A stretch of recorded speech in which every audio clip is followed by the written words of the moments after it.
Hello everyone, आज हम लोग डिस्कस करेंगे काजी नजरुल यूनिवर्सिटी के फर्स्ट सेमेस्टर बीए प्रोग्राम के हिस्ट्री के सिलेबस को। जैसा कि फर्स्ट सेमेस्टर में आप लोगों का पहला बारी होता है, तो सबसे पहले आप लोगों को दो चीज़ें समझ लेनी बहुत ज़रूरी है, और वो है सिलेबस और लास्ट ईयर क्वेश्चन कि किस तरह से क्वेश्चन का पैटर्न है, किस तरह से क्वेश्चन आ रहे हैं, सिलेबस के किस पोर्शन से ज़्यादा क्वेश्चन पूछे जा रहे हैं, इन सभी चीज़ों को समझना ज़रूरी है। तो आज हम लोग सिलेबस और प्रीवियस ईयर क्वेश्चन जो है फर्स्ट सेमेस्टर प्रोग्राम हिस्ट्री का, उसे हम देखेंगे। तो जिनका भी प्रोग्राम है, जो प्रोग्राम के स्टूडेंट हैं, जिनका ऑनर्स नहीं है और उनका एक पेपर हिस्ट्री है, चाहे वो प्रोग्राम इन हिस्ट्री के स्टूडेंट हो या प्रोग्राम इन पॉलिटी के स्टूडेंट हो, अगर उनका कोर पेपर एक पेपर हिस्ट्री है तो ये उनके लिए हेल्पफुल रहेगा और यूज़फुल रहेगा। तो चलिए स्टार्ट करते हैं आज का लेक्चर। मैं Nasreen, lecturer department of history, BB college Asansol. तो जैसा हमें यहाँ पर दिख रहा है, ये केएनयू का फर्स्ट सेमेस्टर प्रोग्राम हिस्ट्री का सिलेबस है। तो हमें फर्स्ट सेमेस्टर में पढ़ना होता है एंशिएंट इंडिया। हम एंशिएंट इंडिया को देखेंगे। हड़प्पन सिविलाइजेशन से हमें पढ़ना होता है, हड़प्पन सिविलाइजेशन से लेकर टिल गुप्तास तक हम लोग देखते हैं, लगभग पूरा एंशिएंट आता है इसमें। जैसा कि ऑनर्स के फर्स्ट सेमेस्टर में भी हिस्ट्री ऑनर्स का जो फर्स्ट सेम है, उसमें भी एंशिएंट इंडिया देखना होता है, लेकिन वो 6th सेंचुरी बीसी तक ही थोड़ा डिटेल्ड में देखा जाता है। और यहाँ पर है कि हम लोग गुप्तास तक देखते हैं, लेकिन कुछ पोर्शन को छोड़ते हुए। तो देखिए, पहला जो है वो है Harappan civilisation, feature and town planning decline, कि हड़प्पा सभ्यता के बारे में हमें देखना है। हड़प्पा सभ्यता का किस तरह से उद्भव हुआ, उसके बारे में हमें जानना है। उसका समयकाल क्या था, उसकी विशेषता क्या थी, और सबसे इम्पॉर्टेंट चीज़ जो वहाँ का नगर व्यवस्था था या जो टाउन प्लानिंग था, वो फिर इसका डिक्लाइन कैसे हुआ। नेक्स्ट है वैदिक एज। हड़प्पन सिविलाइजेशन के बाद हम लोग वैदिक सभ्यता देखेंगे।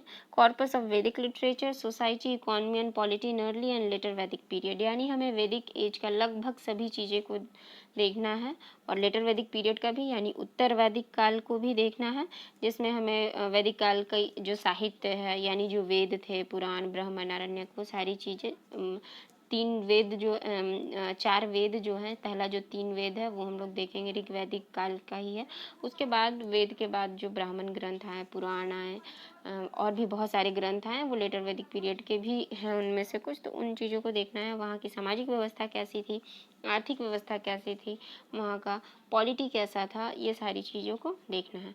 फिर state formation in early India Mahajanapada, 3 number में जो है कि हमें देखना है महाजनपद का उदय कैसे हुआ, और यहाँ पर कौन कौन से महाजनपद थे, किस तरह से पहले जनपद बने, फिर जनपद से महाजनपद बने, महाजनपदों की विशेषता क्या क्या थी, उनका नेचर कैसा था, कौन से महाजनपद डेमोक्रेटिक थे, कौन से मोनार्की थे, ये सारी चीज़ें हम यहाँ पर देखेंगे।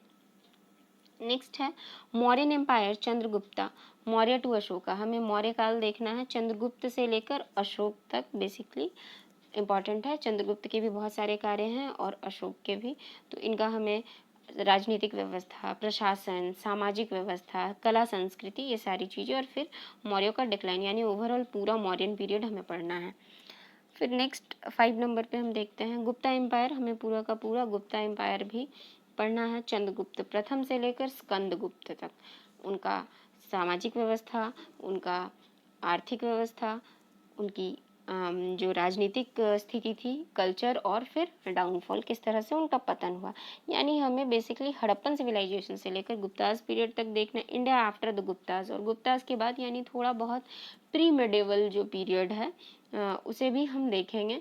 और जो हर्ष का काल था, गुप्तास के बाद वही लोग आ जाते हैं कि किस तरह से गुप्त के पतन के बाद प्राचीन भारत में जो राजनीतिक स्थिति थी वो कमज़ोर होने लगी, कौन कौन से क्षेत्रीय राजवंश आ गए थे, उनके बारे में शॉर्ट में थोड़ा सा हमें देखना होगा। कुछ सजेस्टेड रीडिंग्स है, ये सब भी आप लोग देख सकते हैं, लेकिन बुक में अगर आप लोग देखना चाहें तो वी डी महाजन की एंशिएंट की बुक आती है, आप उसे देख सकते हैं। झैंड श्रीमाली की बुक है, आप उसे भी देख सकते हैं। तो ये सारी बुक है, और एनसीईआरटी से भी आप हेल्प ले सकते हैं, एनसीईआरटी की बुक जिसमें एंशिएंट का पोर्शन है। यहाँ तक हमने सिलेबस देख लिया। अब सिलेबस के बाद हम लोग देखेंगे प्रीवियस ईयर क्वेश्चन, जो 2019 का है, कोर पेपर 1 जो है हिस्ट्री का, उसे हम देखेंगे। देखिए, प्रीवियस ईयर क्वेश्चंस देखने से आपको क्लियर हो जाएगा कि किस तरह से क्वेश्चंस आते हैं, किस तरह से मार्क्स का डिवीज़न है, शॉर्ट क्वेश्चंस कितने आ रहे हैं, लॉन्ग क्वेश्चन कितने आ रहे हैं। तो सबसे पहले आप मार्क्स का डिवीज़न देख लीजिए। मार्क्स का डिवीज़न जैसे कि देख रहे हैं हम लोग 2 आवर्स टाइमिंग रहता है आपके पास और फुल मार्क्स होता है 40 मार्क्स, और 10 मार्क्स जो होता है वो कॉलेज के इंटरनल से मिलता है। 10 मार्क्स इंटरनल में और 40 marks external, that is total 50 marks के आपके एक पेपर होते हैं सेमेस्टर के एग्ज़ाम में। अब हम लोग देख लें कि पहला जो ये 40 मार्क्स का जो क्वेश्चन है उसमें जो पहला क्वेश्चन करना होता है वो 1 मार्क्स कैरी करता है हर एक क्वेश्चन। वहाँ पर आपको 5 क्वेश्चन करने होते हैं। उसके बाद फिर 2 मार्क्स के ईच क्वेश्चन रहते हैं, वहाँ पर भी आपको 5 क्वेश्चंस करने पड़ते हैं और ऑप्शन दिया हुआ रहता है। उसके बाद आता है शॉर्ट नोट्स टाइप, 5 मार्क्स के क्वेश्चन रहते हैं, 3 आपको करने होते हैं, और एट लास्ट 10 मार्क्स का एक क्वेश्चन रहता है, सभी में ऑप्शन दिए हुए रहते हैं।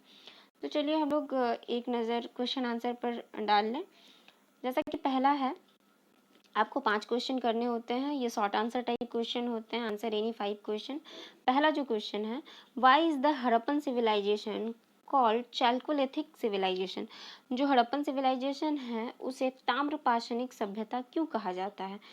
ताम्रपाषाणिक सभ्यता हड़प्पा सभ्यता को इसलिए कहा जाता है क्योंकि इस वक्त ये जो समय, ये जो काल है हड़प्पा सभ्यता का, वो कहीं ना कहीं ताम्रपाषाणिक सभ्यता से बिलोंग करती है, और यहाँ पर ताम्रपाषाणिक चीज़ों का यूज़ किया जाता था। ताम्रपाषाणिक मीन्स तांबा से भी बनी हुई वस्तुओं का यूज़ किया जाता था, और पाषाण से यानी पत्थरों से भी बने हुए वस्तुओं का यूज किया जाता था।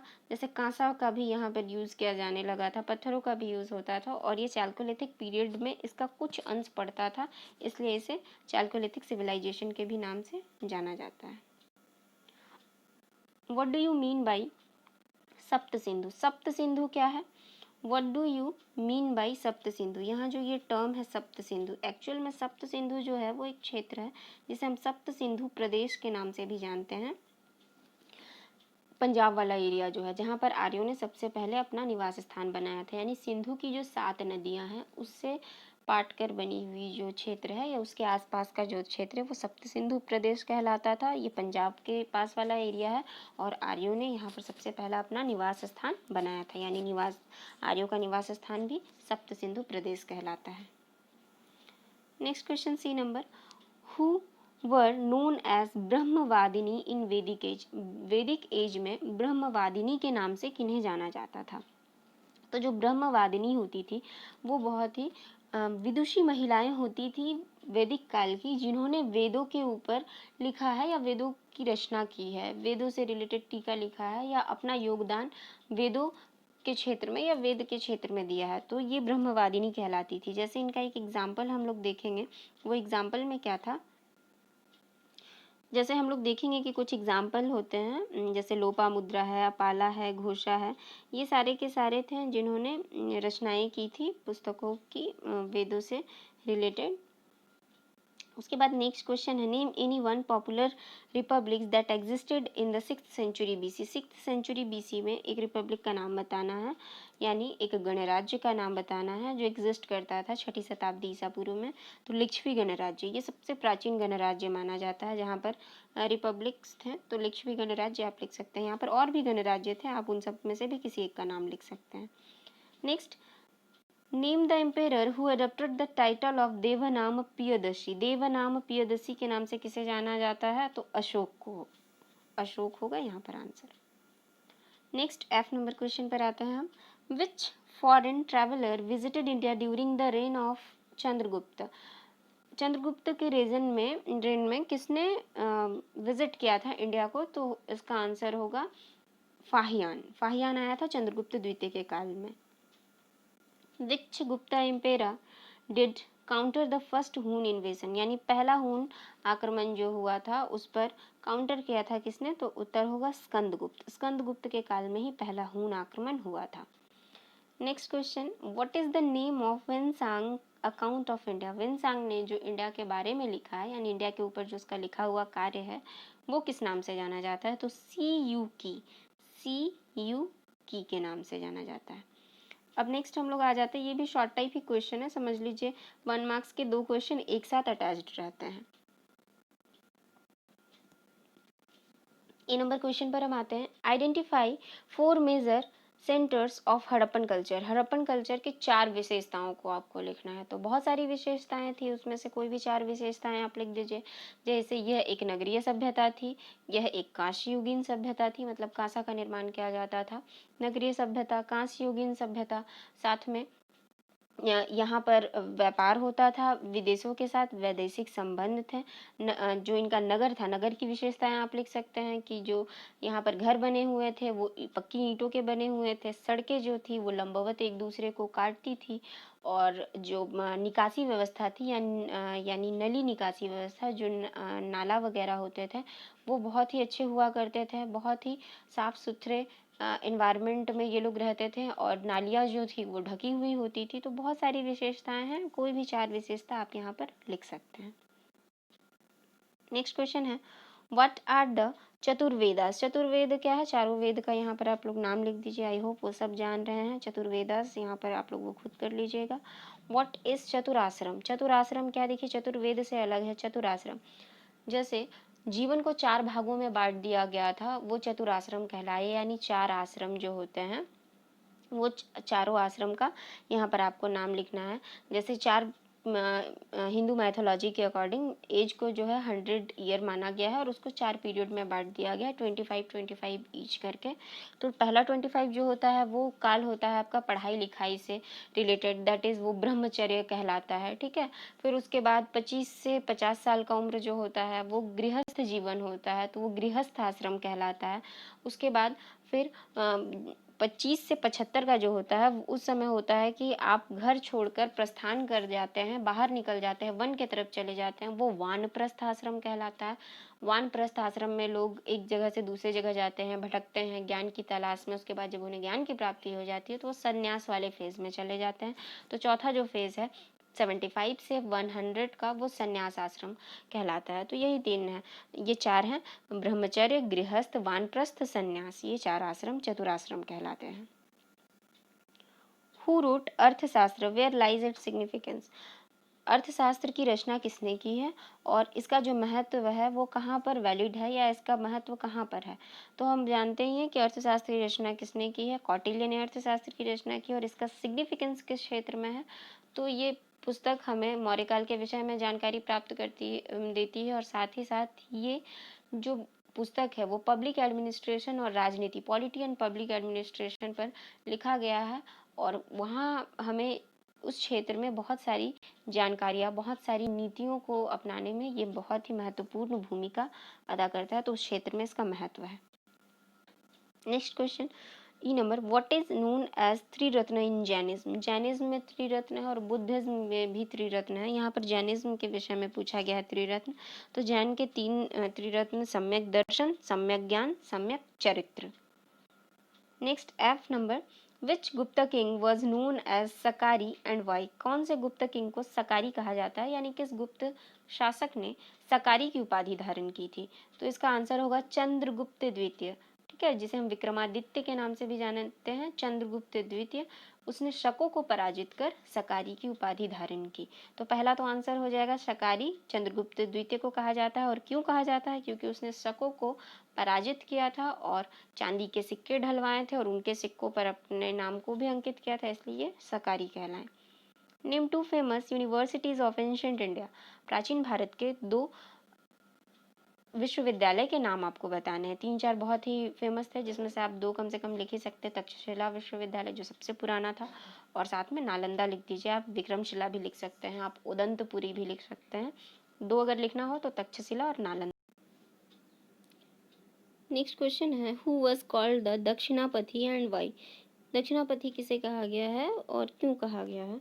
तो इसका उत्तर होगा चालुक्य शासक पुलकेशिन द्वितीय को दक्षिणापथी कहा गया था। दक्षिणापथेश्वर के नाम से उसे जाना जाता है, क्योंकि वह दक्षिण के लगभग बहुत सारे राज्यों पर अपना, बहुत सारे क्षेत्रों पर अपना कब्जा कर लिया था, वहाँ के राजाओं को हराकर। अब जो क्वेश्चन का फॉर्मेट है वो है 5 मार्क्स का, और यहाँ पर 3 आपको करने होते हैं। ये जो लॉन्ग क्वेश्चंस हैं इनके पूरे आंसर को यहाँ पर डिटेल में बताना मुश्किल है, लेकिन मैं क्वेश्चन क्या पूछा गया है, क्वेश्चन में क्या है, बस उस चीज़ को थोड़ा सा शॉर्ट में समझा दे रही हूँ।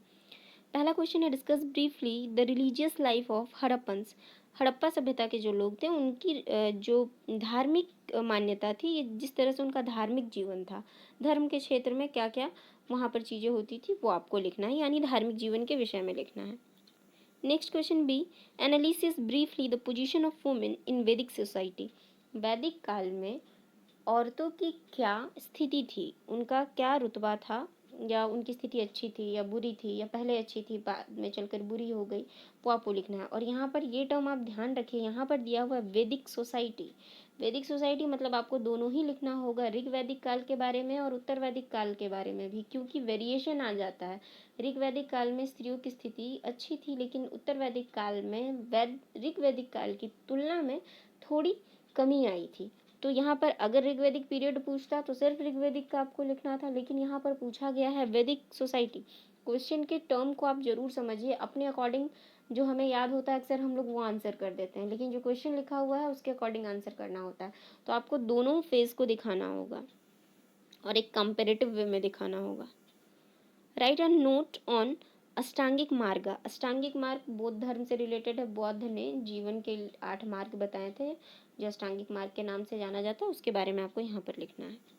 Right a short note on military achievement of Chandragupta द्वितीय। चंद्रगुप्त द्वितीय का मिलिट्री अचीवमेंट लिखना है। अचीवमेंट में बहुत सारे अचीवमेंट आ जाते हैं, लेकिन यहाँ पर क्या पूछा गया, सिर्फ मिलिट्री अचीवमेंट यानी उसके विजय अभियान को लिखना है। अचीवमेंट में तो कला संस्कृति भी आ जाता है, समाज के क्षेत्र में अगर राजा के द्वारा कुछ परिवर्तन लाया गया है तो वो भी अचीवमेंट आ जाता है, लेकिन यहाँ पर केवल आप लोगों को विजय अभियान लिखना है। नेक्स्ट क्वेश्चन है what is the 7 caste theory of Megasthenes. Megasthenes का जो 7 कास्ट थ्योरी है वो क्या है, उसके बारे में लिखना है। मेगास्थनीज ने भारत के बारे में जो लिखा है उसने भारत के लोगों को यहाँ पर 7 वर्गों या 7 जातियों में विभक्त किया था। यहाँ के लोगों को उसके बारे में लिखना है कि किस तरह से उसने कौन कौन सी 7 जातियों में विभक्त किया, उन 7 जातियों का काम क्या था, किस तरह से किस काम के आधार पर या किस चीज़ को देखकर उसने विभक्त किया है, उसके बारे में यहाँ पर लिखना है। अब जो नेक्स्ट क्वेश्चन है ये लास्ट क्वेश्चन होता है आप लोगों का। ये लॉन्ग क्वेश्चन 10 मार्क्स और एक ही क्वेश्चन आपको करने होते हैं। यहाँ पर 3 क्वेश्चन रहते हैं, आपको कोई एक करना है। पहला क्वेश्चन है discuss the socio economic condition of the वैदिक एज। वैदिक काल का जो सामाजिक आर्थिक जीवन था उसके बारे में लिखना है। Next trace the causes behind the rise of Magadha as an empire. 6ठी शताब्दी ईसा पूर्व में जो मगध का उदय हो गया था एक साम्राज्य के रूप में, जो कभी एक छोटा सा जनपद फिर जनपद से महाजनपद बना और एक साम्राज्य के रूप में जो 6ठी शताब्दी ईसा पूर्व में उभर कर आया, कैसे हुआ, तो राइज ऑफ मगधा यहाँ पर आप लोगों को लिखना है। नेक्स्ट और ये लास्ट क्वेश्चन है discuss the debate regarding the Gupta age of the ancient India as the golden age. Gupta काल को प्राचीन भारत का स्वर्ण युग के नाम से जाना जाता है। ये इसके ऊपर डिबेट जो है, यानी जो विभिन्न विद्वानों के बीच जो मान्यता है या जो उनके मत में विभेद है या अलग अलग उनके थ्योरीज दिए गए हैं, तो उसके ऊपर जो डिबेट है उस पर आपको यहाँ पर लिखना है। तो आज का क्वेश्चन यहाँ पर कंप्लीट होता है। अब हम लोग मिलेंगे नेक्स्ट सेशन में और वहाँ पर हम लोग नेक्स्ट कुछ फर्स्ट सेम से रिलेटेड चीज़ों को डिस्कस करेंगे। तब तक के लिए इतना ही, और जैसे ही नया वीडियो आता है उस वीडियो को देखने के लिए आप ज़रूर से ही बेल आइकन प्रेस कर ले सब्सक्राइब बटन के साथ, और जिससे आपको जैसे ही वीडियो अपलोड होगा आप लोगों को नोटिफिकेशन मिल जाएगा बेल आइकन प्रेस करने से ही। और साथ में अगर आप लोगों को अगर दिक्कत आ रही है ये देखने में कि कौन सा सेमेस्टर का कहाँ पर मटेरियल है, तो प्लेलिस्ट में जाकर आप एक बार चेक कर लीजिए। प्लेलिस्ट में डिवाइड कर दिया हुआ है कि first sem programme, first sem honours, second same, third same, इस तरह से करके। तो जो स्टूडेंट जिस सेम के हैं वहाँ पर वो प्लेलिस्ट में जाकर आसानी से अपने लेक्चर को देख सकते हैं। अभी के लिए इतना ही, फिर मिलते हैं नेक्स्ट वीडियो में।